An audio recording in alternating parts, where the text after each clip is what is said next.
What is up, everyone? Welcome back to the channel. For those of you who don't know me, my name is Jordan and I'm a first year medical student in the state of New Jersey. So it is our fourth and last week of cardiology, which is kind of crazy to say. I can't believe we've only been doing this for really 3 weeks and we're almost done with it. We're going to be covering some interesting stuff this week, a lot of different arrhythmias, so like atrial fibrillation, different kinds of heart block. We've already learned about EKGs, but we have another session, which is more of like a small group thing where we're going to have a bunch of cardiologists come in and we're going to break into small groups and they're going to kind of walk us through a bunch of different EKGs.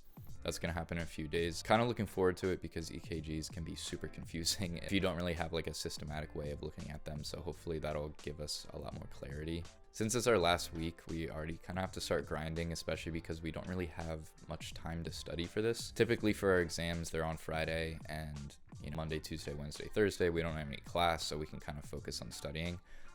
This is sort of a midterm and a smaller test. Since it's only been 4 weeks, we don't have that time. Our exam is on next Monday, so we really just have the weekend to study. So this weekend is definitely going to be a crazy grind, but even these next few days, we're really going to have to start focusing in. So if you watched my last video, you would have seen that we got the order for our clerkships, which start this December. So that was sort of the first part of our clerkship lottery.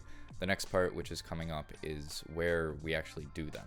So my school has hospitals kind of all throughout New Jersey. So what we do for rotations is you sort of get separated into either North Jersey or South Jersey. So kind of the most fair way to do that, again, is just a lottery where you put in your preferences and then it gets put into a computer and then spits out the results. So I'll probably talk about the differences between doing the rotations up north and down south in a different video, probably when I actually get the results of that.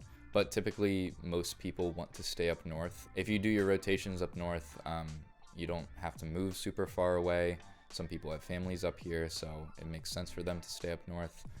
Also, our largest hospital is one of the north hospitals.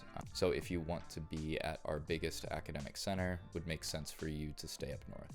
For people going down south, it is near the beach, so that's great. I mean, all the hospitals down there are really, really nice too. It just doesn't have our big flagship hospital. So I will get into more details of the whole north versus south thing in a different video, but that's it for now, so I will check in with you later.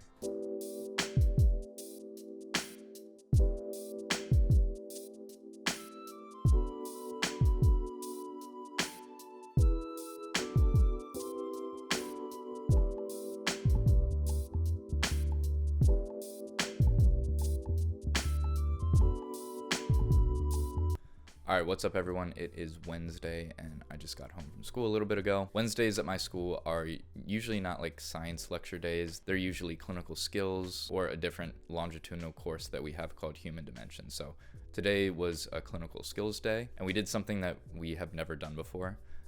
So my school, we share a building with a bunch of other sort of health programs, nursing, PA, PT, OT.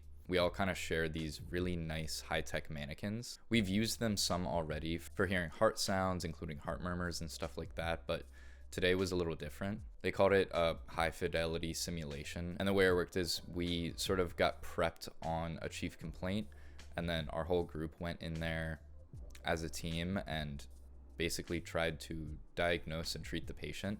It was a little awkward because we've never done this before and we didn't really know the full protocols. But basically the scenario was this patient was in the emergency department, so we had sort of a triage note from a nurse giving some vitals, some just like basic information of why they were there, their symptoms, all that.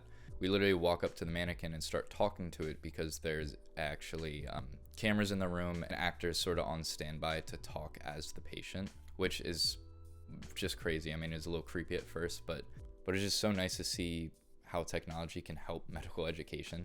So basically we were talking to the patient a little bit, asked for vitals, so vitals popped up on the monitor. We saw that they weren't really stable. We asked for an EKG because they came in for chest pains, so an EKG popped up on the screen, so we kind of walked over, looked through everything. For the first patient, they looked like they had AFib. For AFib, if they're sort of stable, then you can just give a medication, but if they're not stable, so their vitals are sort of deteriorating, then you have to do something called a cardioversion. It's very similar to defibrillation if you've ever seen that on TV or heard of that. Cardioversion is a little different because you use it when the patient still has a pulse. The settings are a little bit different, the voltages are a little lower, and you have to be sure to shock them at like the right time in the cardiac cycle. We don't have to worry about like the details of any of that. We just had to sort of know, okay, AFib, not stable, we need to cardiovert them. So we just sort of say, oh, I would like to cardiovert the patient. We did that, and then they stabilized. So that was kind of the end of that situation. And then our second encounter, it was a patient that came in because they fainted. Very similar thing. We go up. The patient actually at first was pretty unresponsive. They were conscious, but they weren't really talking to us at all. So got vitals, got an EKG. Their issue was they were severely bradycardic, so basically they had a really, really low heart rate. And for that one, we just gave them a medication. And, we didn't physically rummage through a cabinet and put it in their IV. We just say, oh, I would like to give them atropine. That patient, they had a sort of heart block, so the atropine was just kind of to stabilize them, and then they would probably need a pacemaker in the future. So yeah, all in all, very cool experience. Like I said, it was our first time doing it, so at first it was a little weird just to get used to sort of speaking into the void and saying, oh, I want vitals, I want an EKG. But I think as we do more of these, it's going to become a lot more natural, and it's just going to be a really great way to practice our skills, because even though it wasn't a real patient, like being in that sort of situation is so different than just taking a test. Just being able to like read a prompt and really think about it for as long as you need to really is different than a patient in front of you sort of groaning, they're in pain, you can see that their vitals aren't great and they're getting worse. It makes everything a lot more real. I think it's going to really help prepare us for rotations where we might be in a situation like that.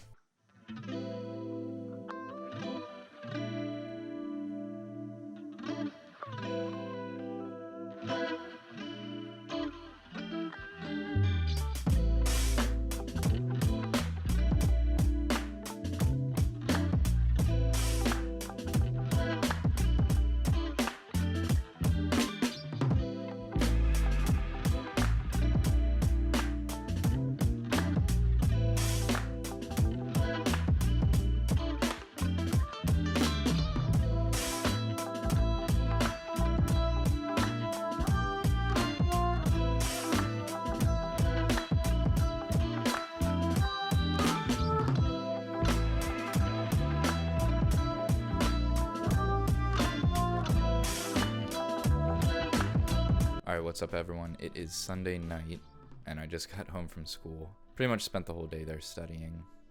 I think I got there around like 8 or 9, and it's about 9:30 right now, so spent a good 12, 13 hours there. I didn't want to stay there too late because we have our exam tomorrow. I want to sleep. Sometimes I get up in the morning before exams and still work out, but I don't think I'm going to do that this time. I think I'm going to get up at my normal like 5:30 and just study a little more. This is probably the least prepared I've felt for a test, just because of not having as much time to study as other ones. It's gonna be interesting to see what kind of questions they ask, because some stuff in cardiology can be pretty straightforward, but if you're talking about different kinds of treatments, there's a lot of stuff that you have to think about. There's a lot of EKGs on there that might be hard to interpret, so we'll just have to see tomorrow what they choose to throw at us. The one good thing about this exam is technically you can't really pass or fail it. Like, yes, this is our cardiology section and a cardiology test, but it's really a part of a larger block called homeostasis and allostasis. So it's really like our cardio, palm, and renal blocks. So this first test is just our cardiology, and then we'll have another test on palm and renal, and then those scores will kind of be combined to give us like an overall exam score to see if we passed or failed the class. So basically, once we take this test in maybe a week or so, they'll just tell us if we're on track for passing or if we need to sort of step it up a little bit. So even if we don't do incredible on this, there's the other test to sort of make up for it. Alright, well, that is going to do it for today's video. I need to get some sleep. If you enjoyed, please be sure to leave a like below and subscribe if you want to see videos like this in the future. Thanks, and I'll see you in the next one.